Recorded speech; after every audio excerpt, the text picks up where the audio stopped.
ठेवा, आईवडिलाची सेवा करा, देशाविषयी धर्माविषयी स्वाभिमान ठेवा, मनगटाची धमक जगाला दाखवा, तर तुमची लग्न होते. असंच राहावं लागेल, नाही तर इतकं सोपं नाही. सध्या गावागावातला सगळ्यात मोठा प्रश्न जर कोणता असेल, बायकाच मिळाना. सध्या पाण्याचा प्रश्न नाही, रेशनचा प्रश्न नाही, निसर्गाचा प्रश्न नाही, पर्यावरणाचा प्रश्न एकच, बायकाच मिळाना. पोरांच्या बाबतीत निवळ हँग झाले ते आम्हालाच म्हणतात, महाराज आमच्या पोराला पुरी बघा. तुझं गायबानं त्या लायकीचं आहे का? खैर कुणीकडे भिकार भाजणं बोंबलत फिरतंय, त्याला अक्कल नावाची गोष्ट आहे का? त्याला कोण बायको दिन र? काय योग बोंबलत फिरायचं? ही चित्री माणसं आहेत. आणि पोरांना तर काय सांगावं तुम्हाला. आणि पोरांचे बाप बळच उग काय नाही आल त्या परवा दिवशी पाहून आमच्या पोराला, आम्हालाच पसं ना टाप हाणू नको, आलीच नव्हती. तुला विचारलंच नाही ना कुणी हे विषय, तू हाताळलाच कस काय बो? त्याला सहज राम राम घातला तरी पोरातच आरा, पण ह्या विषयाला आम्ही हातच घातला नाही. तू आलते, अरे आलेच नव्हते, आले नाहीत, येणार नाहीत, काय काय म्हणते. आणि काय काय काय म्हणतात, आलते बरं का, जेवण वगैरे भरपूर कचून खाल्लं त्यांनी. आणि परत म्हणले रिप्लाय देतो, म्हणले कळवतो. त्यांचा अजून रिप्लायच नाही. म्हणलं त्यांचा रिप्लाय येत नसतो, तो मोबाईल स्विच ऑफ करून टाक. रिप्लायच्या जोग तुझं पोरगच नाही तर ती तरी काय रिप्लाय द्या त्यांना. लय अवघड झाले.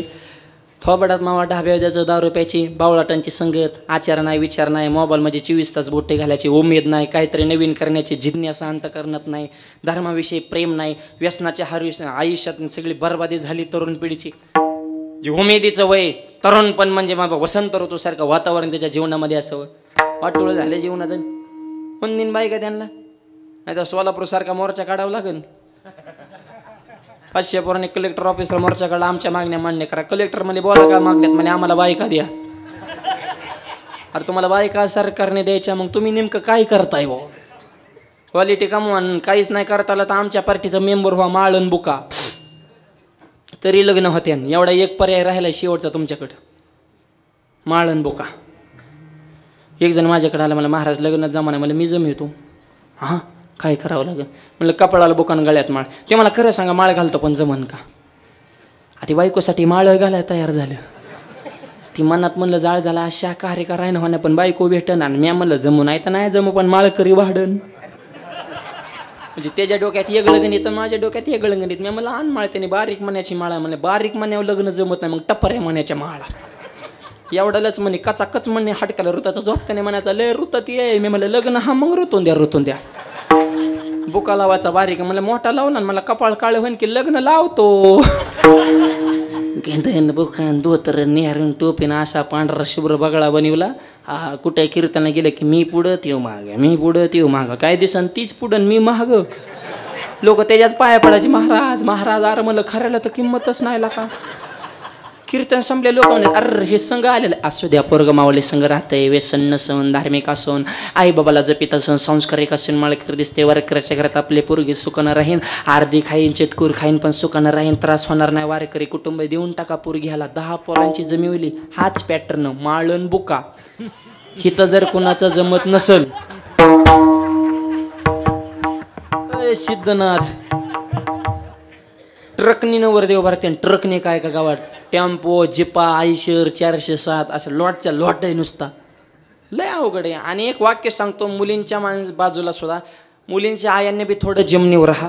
तुम्ही इतकं बी येड्यावानी करू नका बरं. ढगात गेल्यावानीच करतात. ते मोजीनच पाहुण्यावर आवडलं, त्यांना वाटतं मुलगी म्हणजे काय, त्यांनी तर असं जग जिंकलंय का काय. नुसते शायनिंगच हाणत्यात कुठं लग्नाला गेलं तरी. पाहुण्याला तर जवळच येऊन देत ना, लांबूनच झिड करून टाकतात. आमची मुलगी कोणाला बी द्यायची नाही. हो अरे ह माझी नेमकी द्यायची कोणाला ती तरी सांग ना. ह काय ह मुलगा आधी साई छान पाहिजे, पगार भरपूर पाहिजे, जमीन भरपूर पाहिजे, त्याला आईबाप नसले पाहिजे. मारिता का दुसऱ्याचा आईबाप तुमच्या लेकीच्या सुखासाठी. परत ह्यांची आट काय, जमीन पाहिजे पण आमची मुलगी रानात येणार. जमीन काय ही काय पाहिजे का? काय अपेक्षाची इतक्या वाढवून ठेवल्या. ते पोरीला स्वयंपाक येतो का ती बघा आधी. आपली गाईबानी आहे का त्या क्वालिटीची, असाच पाहिजे तसाच जायला पाहिजे. आपल्या पोरीला आचार विचार करतो का ती बघा ना आधी. तुम्ही तुमच्या मुलीला सगळ्या गोष्टीत सगळ्या कलागुण संपन्न बनवा. 25 वय झालं काय काय चहा बनवाय नाही, लग्न झालं काय तिकडं आहे नाही सासू जगदंबेचा अवतार. सासू म्हणजे सुनबाई करा पोळ्या, ह्याने युट्यूबवरून आमटी तयार करायला बसली. 10 मिरच्या माणसा गणित टाकल्या, म्हणजे 5 माणसाला 50 मिरच्याचीच आमटी. म्हातारे किचन खुलीत आली. म्हातारे म्हणली मला भूकच नाही, म्हणली माझे शिवरात्र. म्हातारी म्हणली आधीच तर माझं वय झालं, मी जागेवर मरण असले आमटी काढल्या, मला नाही ग जेवायचं. सुनबाई तुझं तूच खा, नवरा तू मरूस तर खा, पण माझ्याकडे ही भाजीच आणू नका. माझी एकादशी म्हणली मी निघून जाते गावात, पण म्हणले नको. आणि पण नवरा नुसता उड्याच हाणायचा, बायकोनं भाजी केली, बायकोनं भाजी केली. म्हातारी म्हणली मरची नको खावलंय तिखट आहे. तेव्हा मला मी खाणार, माझ्या बायकोचं तुला कधीच कौतुक वाटत नाही. म्हणे खाणार मग तू जाणार. पहिलाच घास खाला आणि त्याच्या कानातनं दूर गळा आणि डोळ्यातून गळा गळा गळा गळा पाणी. आणि त्याची बायको जवळ आली, म्हणजे होय व भाजीत काही कमी जास्त तर नाही ना झाले. म्हणा नाही नाही भाजी जगातच एक नंबर. मग डोळ्यात कसं काय पाणी आलं, ते म्हणे आनंदाश्रू आनंदाश्रू. देऊ का अजून थोडी? नको म्हणला, एवढाच आनंद भरपूर झाला, नको आता भाजी मला. बळत जगलोय म्हणला.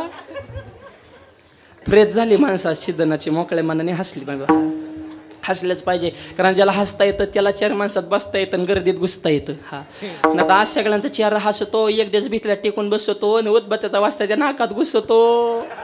मला गेल्या बायको म्हणते उठून बसा ना, माझ्या संग बोला ना. आता ते उठल्या खांदेकरी थांबत्यान का? चौघाने उच्चाल्या मंडळी म्हणते चालले का व? चालले नाही चालिवले, त्याने लय कुठाने केलं. त्याच्यामुळे घरात एक विचार ठेवा, सासूने सुनाला लेक म्हणा, सुनेने सासूला आई म्हणा. समजून घेण्याची भावना ठेवा. पण म्हाताऱ्याला चॅप्टर असतात. हा एक म्हातारीना दररोज इष्टीत बसायची, कंडक्टरच्या शेजारी बसायची. कंडक्टरला मुठमुठ काजू बदाम खायला द्यायचे. 22 किलो कंडक्टरचं 2.5 महिन्यात वजन वाढलं. फुकाटचं गवलं म्हातारी काजू बदाम कचाकच हाणायचं, असं फुगलं म्हणता. आणि मग 3 महिने कंडक्टर म्हणला होय आजीबाई काय तुमचं माझ्यावर प्रेम आहे, मी नातासारखा दिसतो, लेकासारखा दिसतो, का मला फुकट काजू बदाम खायला देतात? म्हातारी म्हणले कशाचा नातून कशाचा लोक बाबा, माझं वय झाले 90 आणि माझ्या तोंडात एक बी दात नाही, पण मी दररोज काजू बदाम खाते. पण काजू बदाम नुसतं चगळून चगळून फेकून देणं बरं वाटत, मग चगळल्याला तुला देते.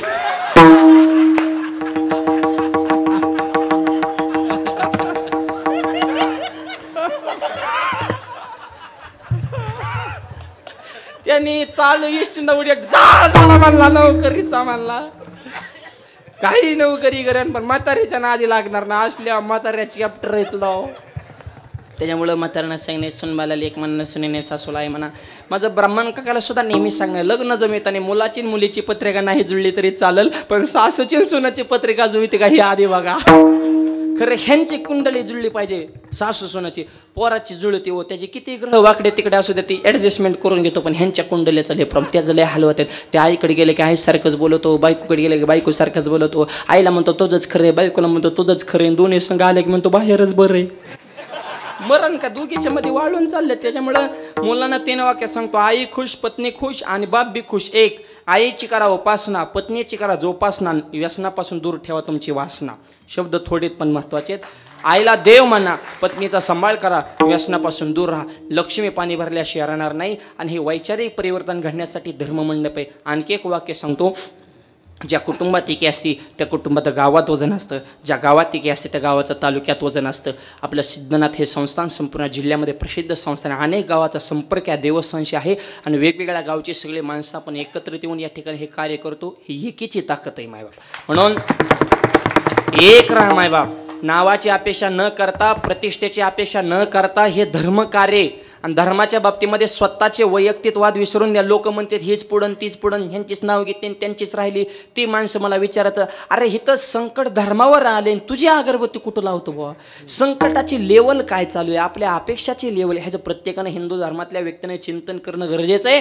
सध्या जग कुठं आहे, त्या बाबतीत आपण कुठं आहे. सगळ्यात महत्त्वाचं एकीची ताकद. म्हणून समाजकारणातली, राजकारणातील, धर्मक्षेत्रातले, संप्रदायातील महिला असतील, पुरुष असतील, तरुण पिढी असेल, सगळ्यांनी एक जीवानं हे धर्मकार्य आपल्या खांद्यावर घेतलेलं आहे. असेच आपल्या सर्वांची एकी आबादित राहावी. आणि हे करत असताना अखंड भगवंताचं नामचिंतन आपल्या मुखामध्ये जर असेल तर मग काय नो हे बाधा कामगुरुजनाची काम करत गेले की आपोआप माणूस शांत होतं. शांती खडग हाते. आणि मग होतं काय, काळा शेते नाग येते. हे सगळं कशामुळं झालं? अहो भगवंत आमचा सखा झाला अभंगाच्या शेवट.